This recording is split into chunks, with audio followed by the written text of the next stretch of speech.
Hey, what's up, guys? If you're like me, a lot of businessmen treat their fitness like an all or nothing kind of thing, all gas, then burnout.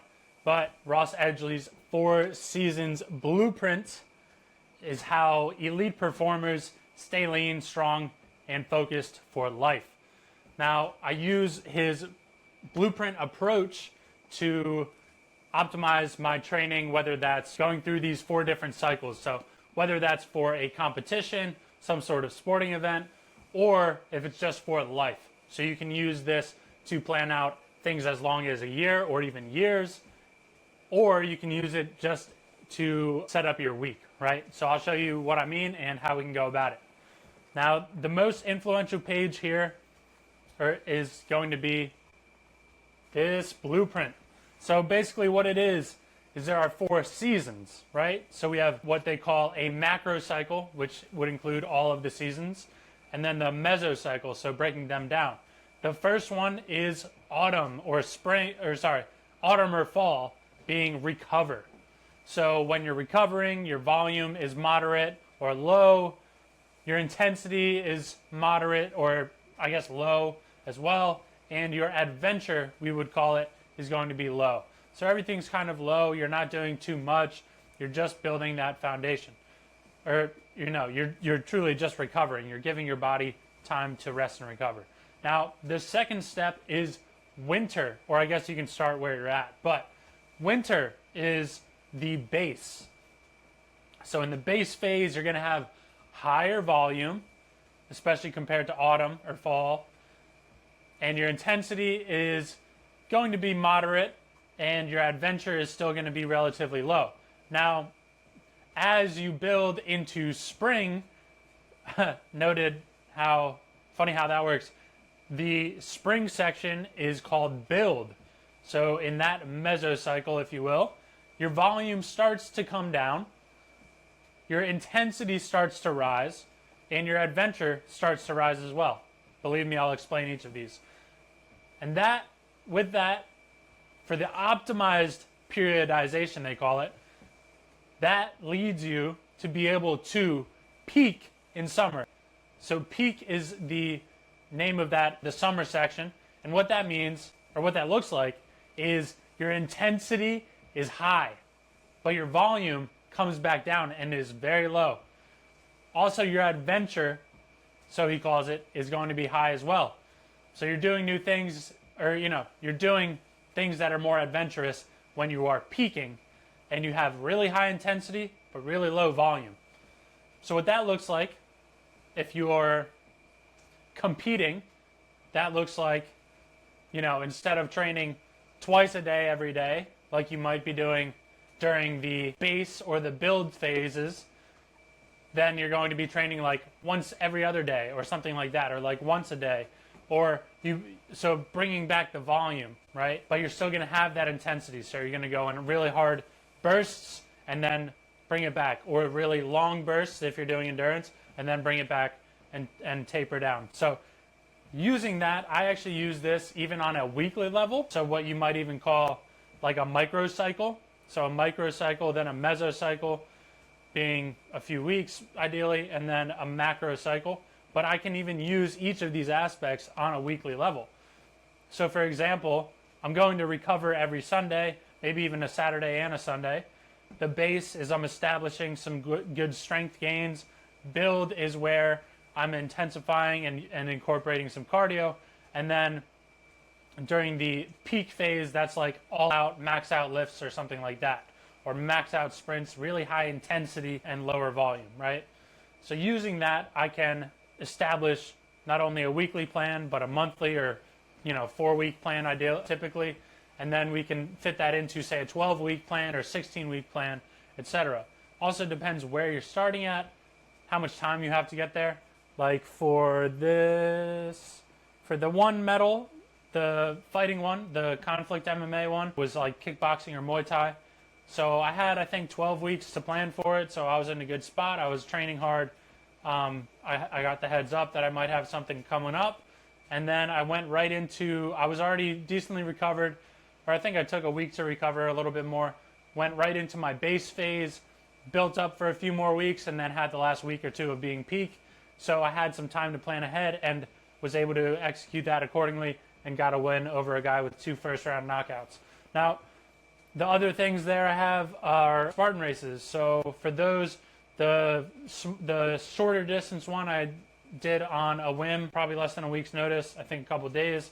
But I was like, yeah, that sounds cool, let me do that. But the other one I trained for and used a similar method. So had some time to recover, went into the base phase, just kind of found out where my baseline was for distance on running, was able to build up, and then did some peak runs even in training, and then peak is where you're going to compete as well. So I did my peak runs and then had a lot of time in between, didn't do crazy amount of lifting and stuff that week, had my long distance run that Saturday before, and then had the event on a Saturday.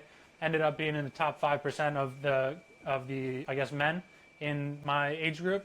It was like an open event, nothing serious, but just to show you how that might work if you're planning for something ahead. So if you're doing a marathon, if you're doing a bodybuilding competition, if you're trying to look a certain way or get to a certain weight on a certain date, then this can be helpful as well.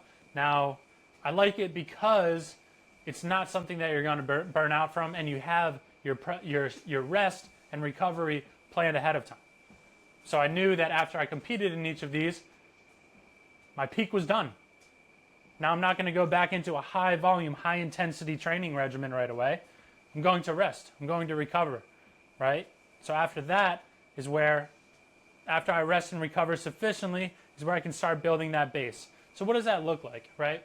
Typically the base is going to be building back your strength. If you're an endurance athlete, then obviously that might be different, but you still probably want to have that going on. Let's see.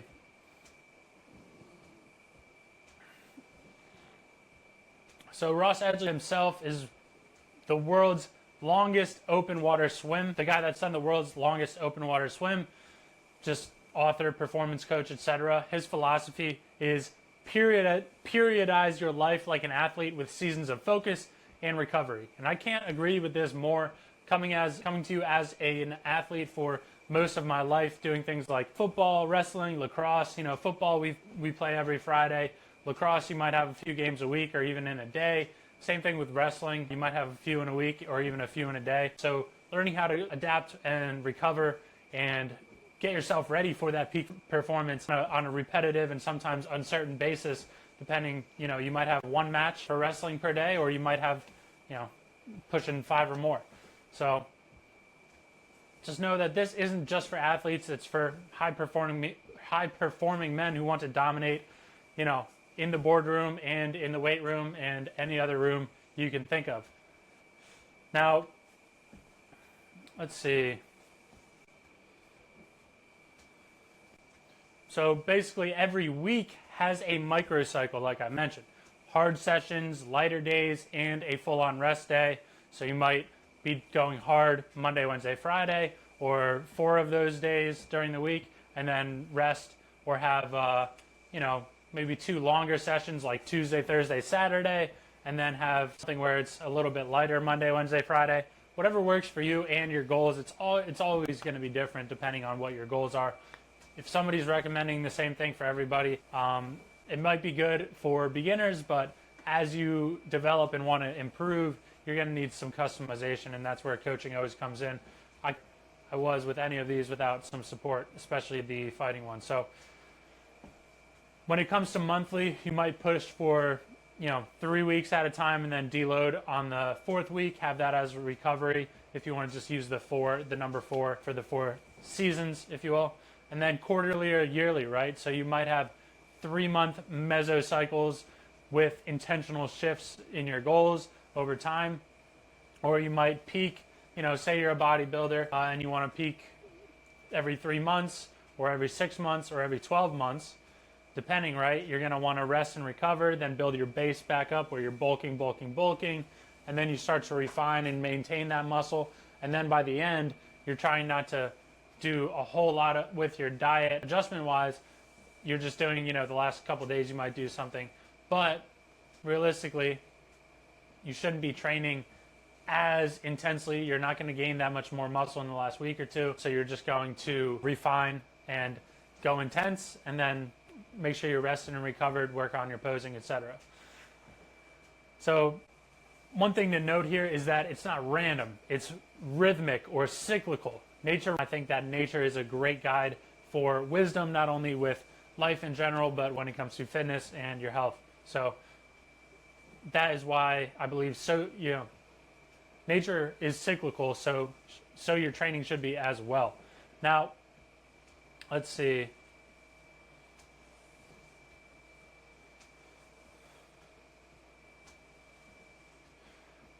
So for me, this is helpful because the 4 seasons give me an idea of what I should be doing in each section. Now, basically, they give me a long-term structure to peak repeatedly without burning out. So I have my time for peak, I recover, I build the base back up, I build, making the growth, and then I peak, right? So having that in mind is going to be helpful. Obviously, you want to be like, oh, I always want to continue improving. But to continue on the upward trajectory, you need time to come back. So say it's, 2 steps forward, 1 step back, 2 steps forward, 1 step back. Instead of going 2 steps forward, 2 steps back, 2 steps forward, 3 steps forward, 4 steps forward, 4 steps back. You want to basically, what you're doing with this system is by learning how to peak and not just waiting until someday to peak, you actually attempt, you're building your base. You continue to make progress in the build phase. Then you peak and you learn and assess if your peak wasn't where you wanted it to be, if it wasn't at a 10, if it was at a 5, then you know what you need to do to recover, or you may notice that you needed to recover some more, or improve your base, or improve your building phase, or improve how it is that you peaked. Like if you're doing pretty well in your build phase, but your peak isn't much better, then that means your strategy for peaking, whether that's training, nutrition, recovery, lifestyle, etc., is off. So understanding how you are at each of these phases, and if you know that you don't prioritize one of these enough, if you think you're too good for some recovery, if you think you're too good for some of the base, building that base, then you're truly limiting yourself when it comes to the building phase and the peak phase, because you're not going to do as well as you would have hoped. All right, so it's funny how I forgot he has this example in here. He has, instead of adventure, he has fight technique as the measure, right? So in this one, fight technique is low during your recovery phase. Your base phase, obviously you want it to be good, right? But you're building, so it's starting to improve. And then during your peak, your technique is going to be best. So you're not under extreme intent, you're not under extreme volume, but your fight technique has the rest and recovery that you need during peak to have high intensity at the same time as high fight technique. So I think that's basically what helped me get that. Now, it says 8 to 16 weeks. Ideally, sometimes fighting can be different, and you might not know until a week or so, or a couple days before, but ideally that's how it goes. And then you have just question marks. So the build and peak phases are 8 to 16 weeks, and then total, and then you have question marks before that. So it might be just because it's an uncertain timeline. Now, I asked ChatGPT to help clarify some things. So let's see. Number 1, intensity. How hard you're pushing. Are you pushing? This is one thing I don't think a lot of people get right. I think people give a good effort, but they don't go all out. So I'm just going to call that out initially. Now, the one thing is, a lot of people might try to go all out, but you truly shouldn't be pushing your intensity. I started with a new client yesterday. If I gave him intensity at level 10, which like a true level 10, he would not be showing back up. Now, some people like that, but you need to not hurt yourself and not overwhelm yourself early on. So he is in a base phase. New clients are in a base phase. They've probably done their recovery if they haven't been in the gym. Some people are very active already, but they're not doing the right style of training or improving, so they come to us. But if you have somebody that's just starting out, you need to start in the base phase. After a while, especially if you're a beginner, after a while, you go into the build phase. Now you're going to see progress in the base phase, but that is where you need to start. And then you go on to build, and then you go on to peak, recover, etc. Now I'm not saying you won't have deload weeks in the base phase, but a lot of times that is where you need to start, at least in your mesocycles. So Ross's definition: maximum effort, grit, and demand in a session. Think lifting heavy, sprinting hard, or mentally pushing to a limit. For businessmen, this is your top set, low reps, heavy weights, kind of effort that boosts testosterone, builds strength, and demands recovery. Nutrition, not about force, but about focus. Are you dialed in on whole, testosterone boosting foods, steak, eggs, fruit, salt, water, or distracted by convenience? Cool. Are you prioritizing deep sleep, sunlight, and stillness with the same intensity you give your business? Or are you just collapsing at the end of the day? It's a good question. I know I put out a reel today, I think, about how important and noticeable sleep is for not only your mood throughout the day, but like I woke up this morning and was like, it's going to be a great day. I know I'm going to force it to be a great day just because of the way that I woke up, the mentality I had. So make sure you're getting quality rest. Intensity is what forges respect. Push hard when it matters. Testosterone loves challenge, especially when it's brief, brutal, and brilliant. I think ChatGPT is just having some fun with that one, but realistically, you want to have intensity matched with balancing stress. So testosterone is great when it's intense and recovery. If you go intense, and your cortisol is high, you're not allowed, your body won't be producing or optimizing your testosterone levels. So keep that in mind. Sometimes it has to happen, but not ideal. So number 2, volume. How much total work are you doing? The example earlier was a top set of 3 reps on a deadlift, right? Or I didn't vocalize it, but it was on there. So doing something like that is going to be pretty intense. If you're doing 5 sets of 5, that means your volume is really high. If you're doing 1 set of 3 or 1 set of 1 as your top set, like high output, then your volume is low and your body doesn't need necessarily all too much to recover from that. Now, pushing to the maximum with lower volume can still make you sore, but this is a different kind of volume. So the total sets, reps, sessions, or even hours per week, less intense but consistent output. Yeah, I guess that's accounting for if the intensity isn't necessarily as high, which typically if your volume is very high, your intensity is going to be a little bit lower, or could even be substantially lower. Now, training, this is where physique is carved, hypertrophy work, so you're, 10 to 15 rep range, more or less around there. Time under tension, so low, eccentric or slow reps, really focusing on feeling the mind to muscle connection, repeated efforts that stack up. So nutrition, think of meal prep, macros, consistency. I think this really is just mostly about training. Are you walking 10K steps, grounding in the sun? Sure. Volume builds discipline. Testosterone is a hormone of consistency. It thrives when you show up even without the fire. Cool, man. Adventure. Are you still enjoying the journey? So Ross's definition: training that's fun, new, uncomfortable, or exhilarating. It's psychological novelty which challenges and excites you.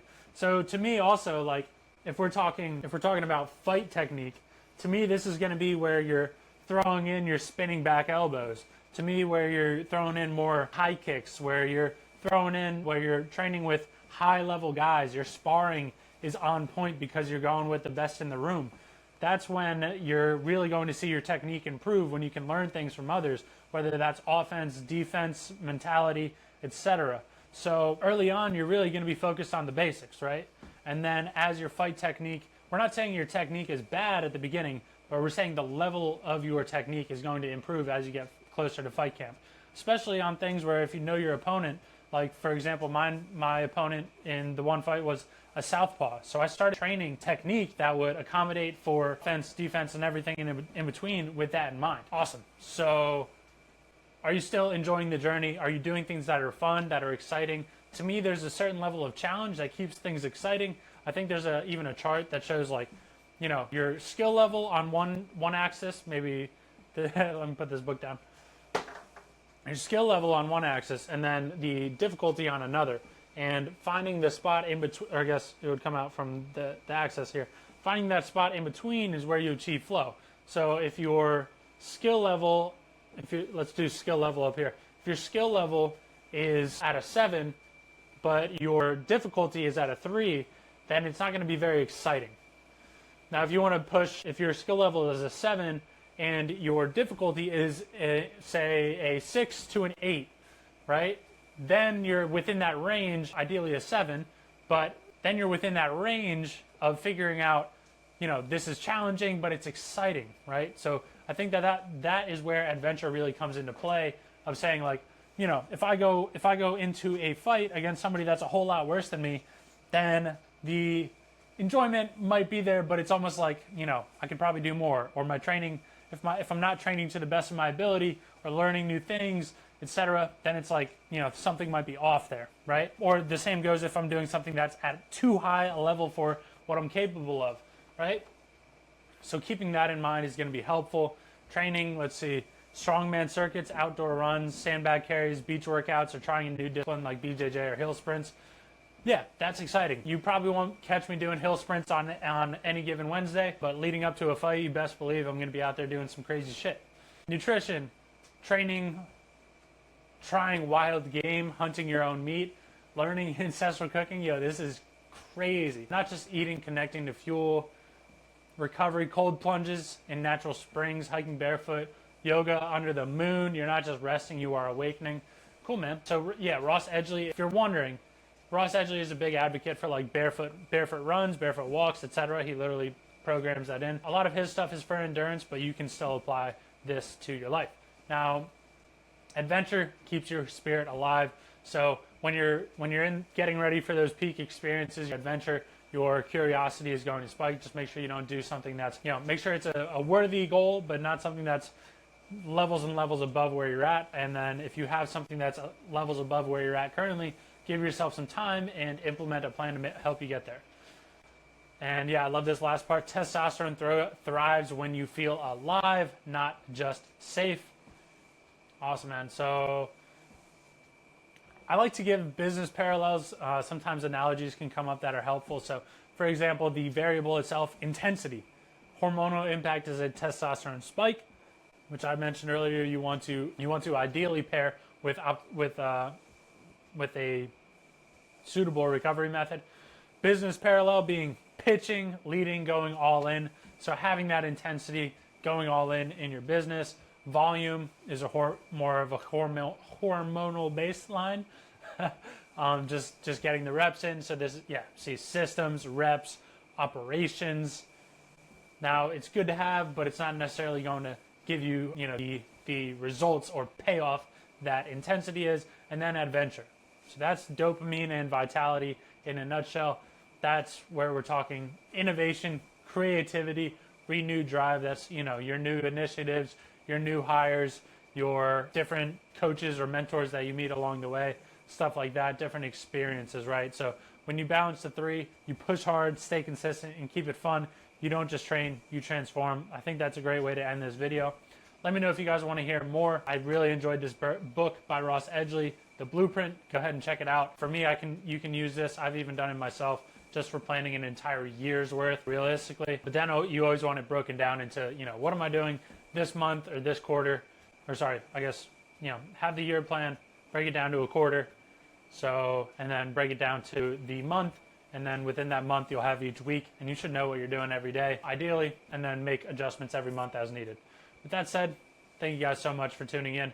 Make sure you drop a like, share this video with somebody that might benefit from it. If you want something that's custom to you, or want to know how to apply this towards your goals, shoot me a DM on Instagram at GrowWithCraigo. Shoot me a comment here. Would love to hear what you guys have to say or want to learn more about. And whatever I can do to help you out online or in person if you're in Charleston, let me know. Hope you guys have a great rest of your week, and I'm sure we'll talk soon. I'm releasing a few videos a week. Tune in, make sure you subscribe. Like I said, drop a like, and that's that.